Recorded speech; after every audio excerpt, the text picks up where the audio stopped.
Salut à tous et soyez les bienvenus sur la chaîne qui déboîte. Avant de commencer à vous parler du produit qu'on va tester aujourd'hui, la Anbernic RG35XX SP, j'aimerais faire une petite parenthèse sur le produit qui a inspiré celui-ci, la Game Boy Advance SP. En 2001, Nintendo sort la Game Boy Advance, donc voici un modèle dont j'ai changé la coque, parce que j'achète des consoles pourries sur Le Bon Coin, et puis, ou sur eBay, et puis je change la coque pour leur redonner l'aspect du neuf. Cette machine, quand elle est sortie en 2001, elle était unanimement appréciée. Bien meilleur graphisme qu'avant, bien meilleur confort qu'avant, puisqu'on avait 4 boutons au lieu de 2. C'était vraiment la console de tous les superlatifs.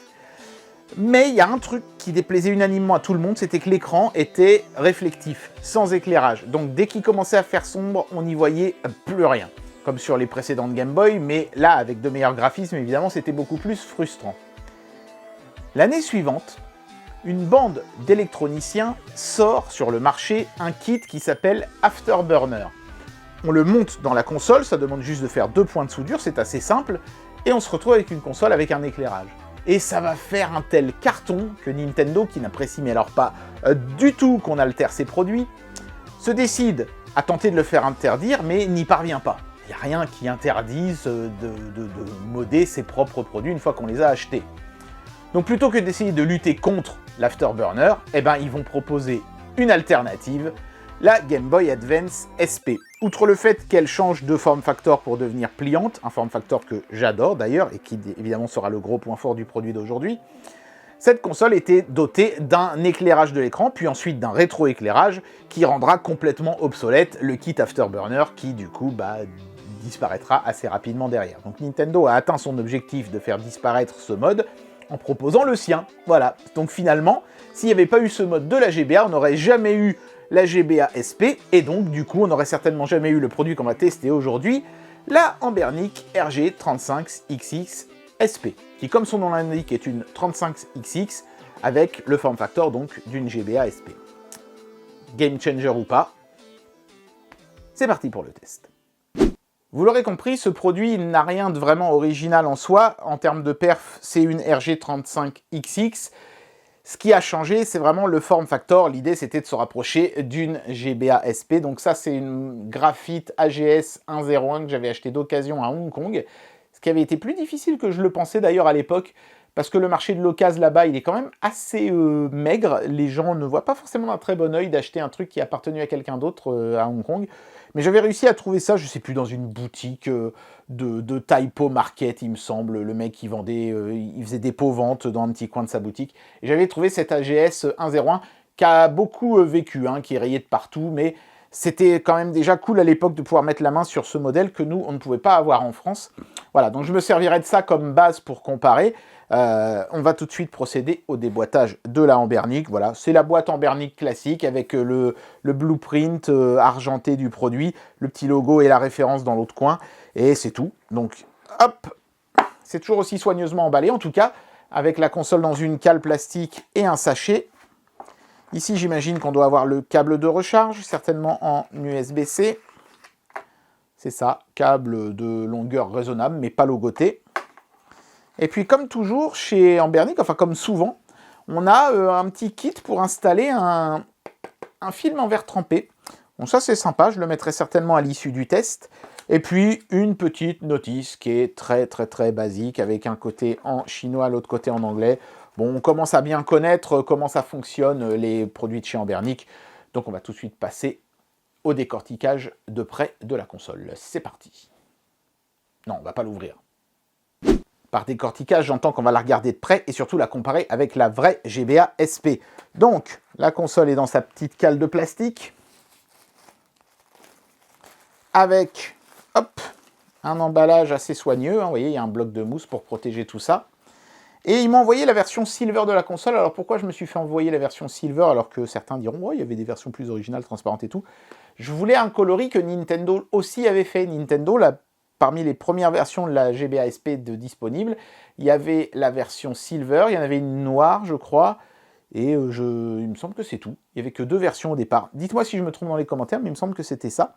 Voilà, donc on retrouve vraiment les codes de la GBA, hein.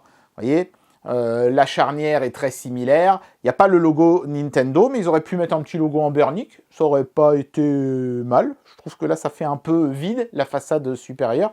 À l'arrière, on retrouve la trappe à batterie, mais qui a fait vous voyez, un 180 degrés dans l'autre sens. C'est-à-dire que là, vous voyez, la vis, elle est au niveau des boutons, alors que sur la vraie console, elle était du côté opposé. Bon, pourquoi pas. Mais en revanche, elle a la même forme avec cette petite indentation pour l'emplacement vis. Bizarre de s'embêter à reproduire ce détail et à mettre le truc à l'envers. Après, c'était peut-être aussi une contrainte technique, je ne sais pas. On a des boutons L2 et R2, alors qu'évidemment, sur la vraie GBA, on avait seulement L et R hein, sur les coins. D'ailleurs, c'est souvent ça qui se met à déconner sur les vieilles consoles. Les prises, alors on a de l'USB-C, évidemment, qui n'existait pas à l'époque. Hein. Nintendo, ils avaient leur port propriétaire pour la recharge, je crois que c'était celui-ci. On a une sortie HDMI, la même chose, hein, il n'y avait pas de sortie vidéo hein, sur la Game Boy Advance. Le deuxième câble, c'est simplement pour le Link pour jouer à deux. Et de l'autre côté, il y a deux emplacements pour mettre des cartes transflash, c'est comme ça qu'ils appellent ça les Chinois, c'est de la micro SD, hein, et un emplacement pour un casque filaire. Ça c'est cool d'ailleurs le casque filaire parce que c'est ce qui manquait le plus sur la GBA hein, SP qui elle n'a qu'un emplacement cartouche dans le bas. Il n'y avait aucun endroit pour brancher un casque et il fallait un adaptateur. Je ne sais plus s'il était fourni ou s'il fallait l'acheter séparément, mais qui venait se brancher sur le même câble que la recharge. Ça veut dire que pendant qu'on rechargeait la console, on ne pouvait pas l'utiliser avec le casque. J'imagine qu'il y avait des câbles Y qui sont apparus sur le marché ensuite, mais de base, c'était pas possible. On a un bouton on-off qui bascule hein, sur la console, alors qu'ici, ce sont des boutons poussoirs, un bouton power et un bouton reset. De l'autre côté, on a des boutons poussoirs pour le volume, alors que sur la GBA SP, c'était un petit bouton à glissière. Voilà. Alors, est-ce qu'ils ont fait ces changements pour ne pas attirer trop la colère de Nintendo? C'est possible, mais en tout cas, ça a été fait avec plutôt une bonne pertinence. Ce qui me choque le plus en termes de différence par rapport à une vraie GBA SP, c'est l'épaisseur du produit. On a quand même, je dirais, 2 bons millimètres d'épaisseur en plus, et le poids. La console de Nintendo est plus légère, même avec une cartouche dedans, que celle de chez Ambernic. Hein. Il y a quelques millimètres de plus dans toutes les directions, ce qui donne à la machine un côté un peu... une GBA qui serait un peu laissée aller, quoi. Mais en revanche, ça permet d'avoir un écran plus grand. Et oui, parce que forcément chez Nintendo, à l'époque, il y avait pas mal de limitations techniques. Les bordures sont plus importantes et l'écran a lui-même des bordures plus grandes, alors qu'ici, on est beaucoup plus borderless. Par contre, les contrôles, c'est peu ou prou la même chose. Hein. On retrouve quasiment le même nombre de boutons, si ce n'est qu'évidemment, là, il y en a 4 contre seulement 2 chez Nintendo. Mais on retrouve les Select et Start au même endroit. Le bouton de menu qui, ici, servait à contrôler le rétroéclairage. Et la croix directionnelle qui est devenue un peu plus grande, puisque comme la console était un peu plus grande, ils se sont dit pourquoi ne pas en profiter pour mettre des contrôles plus grands. Par contre, là où Nintendo était meilleur, c'est sur la qualité des boutons. Vous voyez là, quand je bouge, ou quand j'appuie, on n'entend pas grand-chose. Alors qu'ici, je ne sais pas si vous l'entendrez avec mon micro, mais les boutons et la croix directionnelle font un peu plus de bruit. J'ai entendu pas mal de gens s'en plaindre de ça, mais franchement, ça va quoi, je veux dire, j'ai eu largement pire, et les contrôles sont de bonne qualité. Je pense pas que le bruit qu'il génère va être vraiment gênant en jeu. On a les mêmes LED que chez Nintendo ici sur le côté, donc on va pouvoir allumer le produit et voir ce qu'il a dans le bid. C'est parti. Voilà, j'ai éteint tous mes spots pour que vous puissiez voir quelque chose sur l'écran. J'ai juste laissé mon plafonnier, vous voyez le reflet ici, voilà. Bon, je vais pas trop m'attarder sur les jeux parce que c'est une RG35XX hein, de base, donc vous allez avoir les mêmes performances. Mais il y a un petit truc quand même qu'on peut déjà dire, c'est que ils ont mis de la Nintendo 64, c'est sympa, ou de la Dreamcast, c'est sympa, mais il n'y a pas de stick analogique sur le produit. Donc quand vous allez jouer à ces consoles-là, vous allez être gêné. Étonnamment, la Dreamcast, ils ont mappé la croix directionnelle sur le stick, mais pas la N64 de base.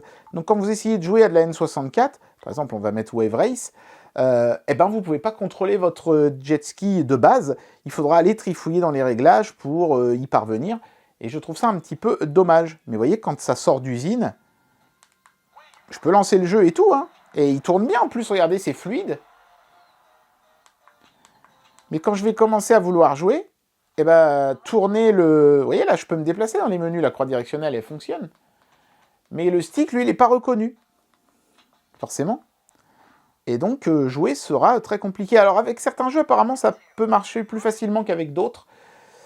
Mais j'imagine que les jeux qui ont besoin et de la croix directionnelle et du stick, bah vous voyez là, je vais finir dans le mur, quoi. Dommage. Bon, allez, on va jouer à des consoles un petit peu plus simples. Bon, évidemment, je vais commencer par de la GBA, hein. Ce serait absurde de ne pas jouer à de la GBA sur une console comme ça. Alors, comme toujours chez Ambernic, il n'y a pas les Mario, voilà, donc c'est un peu chiant, il faudra les mettre soi-même. Bon, il suffit d'enlever la carte mémoire et de les mettre. Notez qu'il y a 2 emplacements carte mémoire, mais moi j'ai la version 64 Go, donc du coup je n'ai qu'une seule carte mémoire qui contient et le système et le ROM set de base. Au moins, il n'y a plus ces numéros à la con devant les ROM, elles sont par ordre alphabétique, c'est déjà un progrès. Donc, bah écoutez, comme on n'a pas de Mario, moi je vous suggère qu'on se mette un petit Sonic, hein, on va se mettre Sonic Advance 2, tiens. Voilà, comme ça on va pouvoir voir un petit peu ce que ça donne. Et là vous voyez, ce que j'apprécie beaucoup, ce que j'aime beaucoup ce qu'a fait Ambernic à ce niveau-là, ils ont mis un petit overlay avec le logo Game Boy Advance dans le bas là. Donc j'ai l'impression d'être sur une vraie Game Boy Advance SP pour le coup, vous voyez, c'est marqué Game Boy Advance SP ici. Je trouve ça absolument génial. Voilà, pourquoi ne pas profiter du fait qu'on a de la place dans le bas, vu que bah, l'écran, là, c'est un 4 tiers et que Nintendo avait mis quelque chose d'un petit peu plus proche du 16 neuvième sur de la... On s'en fout du nom. Allez, hop, moi je veux jouer. En tout cas, les effets sont bien rendus. Vous voyez, là, le mode 7, par exemple. Enfin, je sais même pas si c'est du mode 7, d'ailleurs. C'est peut-être juste un petit effet visuel, ça. Ah, c'est du mode 7, quand même. Mais c'est fluide, et puis il y a un petit effet de pixels, vous voyez, une sorte de... C'est pas des scanlines, hein, mais ça reproduit la texture un peu particulière qu'avait l'écran de la GBA, justement. C'était particulièrement d'ailleurs visible sur la GBA standard, hein, la matrice de pixels. On la voyait un petit peu moins avec la GBA SP.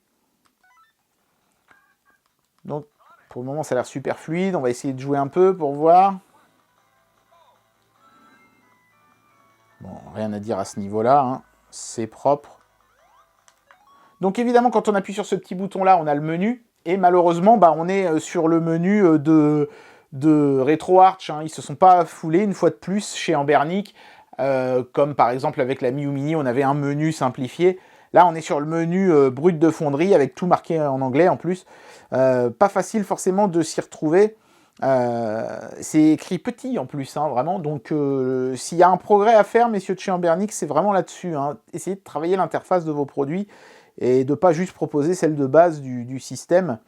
Mais bon, là, vous voyez, par exemple, ne serait-ce que pour quitter le jeu, bah, c'est pas évident. Hein, je sais même pas où c'est. Voilà, il faut que je revienne en arrière. Je sais même pas où ça va être. Quick menu, restart, non, je le trouve pas, vous voyez. Donc, pas forcément évident de s'y retrouver dans tout ça. Voilà, si je pouvais faire un reproche à ce produit, comme presque tous les autres produits de chez Ambernic, c'est l'interface. Si ça y est, je l'ai trouvé, c'est là, kit. Vous voyez, il faut farfouiller pour s'y retrouver et pour juste revenir au menu de sélection des jeux.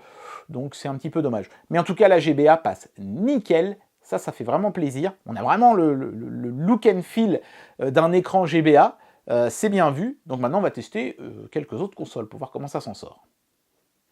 La Mega Drive aussi, elle a droit à son petit overlay. Regardez, avec le logo Mega Drive japonais d'ailleurs. C'est étonnant d'ailleurs parce que je crois que c'est au Japon qu'elle avait le moins bien marché, la Mega Drive. C'était vraiment pas la console qui plaisait aux Japonais, qui était beaucoup plus Nintendo, hein, qui préférait la Super Famicom. Mais la Mega Drive, ça restera la console mythique de Sega. Certains diront même peut-être la seule qui a vraiment bien marché chez eux.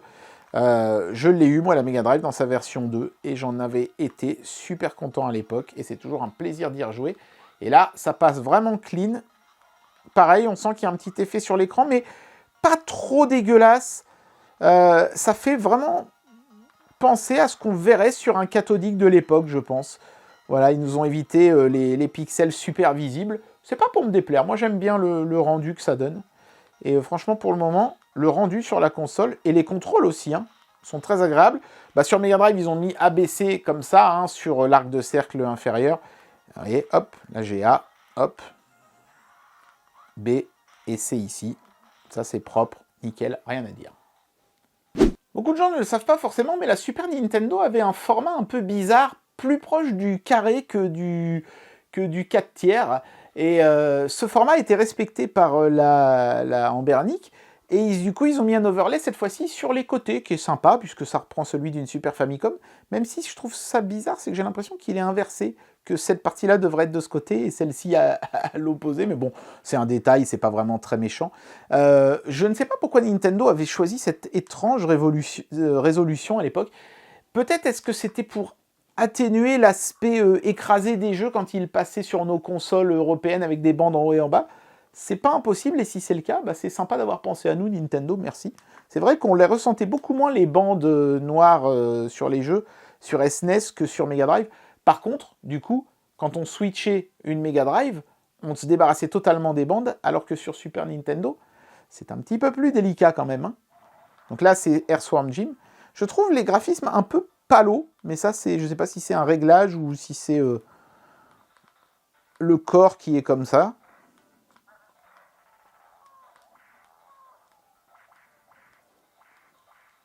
Rien à dire. Hein. C'est propre, c'est nickel. Est-ce qu'on a l'effet ouais, le petit lens flare, vous voyez, quand le soleil passe à travers la falaise derrière. Il est là, donc on a les effets de transparence. J'ai testé, hein, hors caméra, si on avait les effets de mode 7 et tout. C'est hyper fluide, rien à dire. Il fallait s'en douter. On va essayer de jouer un petit peu à des consoles 3D. Allez, on va faire de la Dreamcast, et puis on finira le test sur la PSP. Je vais pas m'attarder trop sur les jeux, hein. C'est une 35XX. Il y a juste le format qui a changé. Allez, je prends le personnage du milieu, je me prends pas la tête. En plus, c'est une nana, j'adore. Est-ce que l'absence de stick va être problématique? Normalement, sur un jeu comme ça devrait pas être le cas. Non, c'est bon, je peux me déplacer. Donc, vous voyez, l'absence de stick, c'est chiant, hein, mais c'est pas non plus un drame. Hein. Vous pouvez quand même...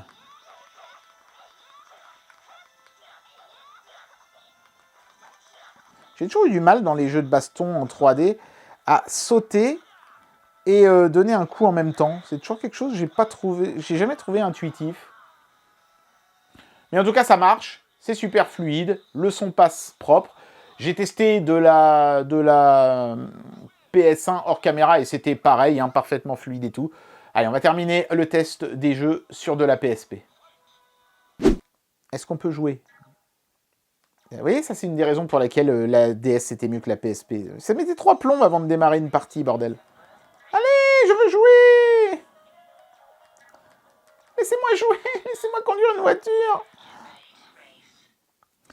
Donc du coup, bah là, l'écran il va être tout ratatiné, forcément. Et donc ça va pas être beau du tout, forcément. C'est dommage parce que c'est fluide, quoi. Alors j'imagine que, encore une fois, dans l'intraficoté, dans les réglages, vous pouvez corriger ce problème, hein, en changeant les options du corps et tout ça. Voilà, on va se mettre à une vue externe. Et ça, la fluidité, elle est bonne. Hein. Mais qui a envie de jouer à un jeu tout ratatiné comme ça? Personne. En plus, ça fausse les distances de largeur. Donc dans un jeu de bagnole, ça va être problématique pour la jouabilité aussi. Il y en a quelques accros quand même. Hein. On sent que la PSP, c'est la limite de ce qu'on peut émuler sur une petite bécane comme ça. Mais bon... Hormis cette histoire de aspect ratio qui est à revoir, je dois quand même admettre que toutes les consoles que j'ai testées m'ont plu. Et en plus, ces petits overlays sympas et ce rendu proche de l'écran de ce qu'on avait à l'époque, c'est très bien vu et ça montre qu'il y a eu quand même un petit souci du détail. On a encore quelques petites erreurs à peaufiner, vous pourrez les modifier vous-même. Hein. Vous allez dans le menu de l'émulateur, dans les réglages, et je suis sûr que vous pouvez... faire en sorte que l'écran soit disposé de la bonne manière.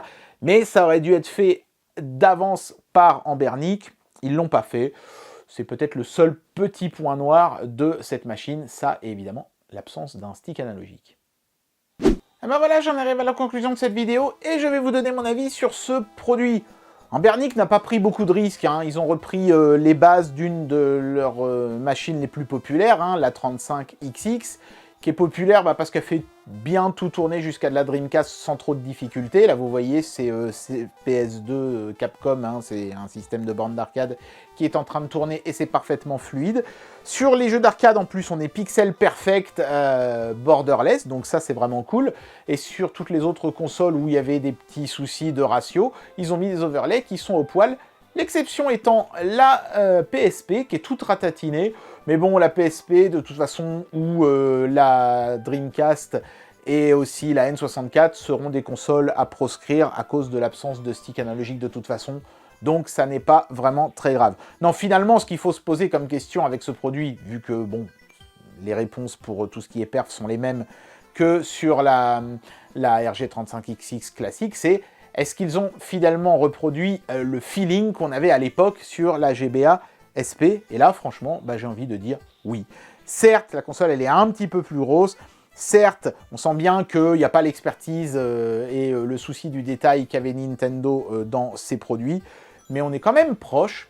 Quand on tient la machine en main, on peut rapidement oublier ces petits écarts et avoir l'impression de jouer à une vraie GBA SP. Donc, si vous étiez fan de la GBA SP à l'époque, vous devriez grandement apprécier cette console de chez Anbernic, que je vous recommande si vous n'avez pas des exigences de ouf, genre jouer à de la PS2 ou des choses comme ça, parce que là, c'est clair que vous n'en serez pas capable. Mais cette console, elle est pas chère, hein, et elle permet déjà d'émuler pas mal de trucs. Donc si vous êtes un nostalgique de l'époque 16 et 32 bits, et de la GBA SP, bah, vous savez ce qu'il vous reste à faire. Et bien voilà, c'était le test de la Anbernic RG35XX SP. C'est pas facile à prononcer, hein. Bon, c'est pas un game changer dans le sens où on retrouve exactement les mêmes performances qu'une RG35XX. Clairement, c'est un produit qui s'adresse aux amoureux de la GBA SP, dont je fais partie. J'ai toujours adoré ce form factor et qui veulent se faire un petit kiff en ayant un produit qui lui ressemble, même s'il y a quand même pas mal de différences, en tout cas à mon avis suffisamment pour ne pas attiser la colère de Nintendo. J'espère que cette vidéo vous aura plu, et moi je vous dis à très bientôt pour un prochain test. Allez, tchuss!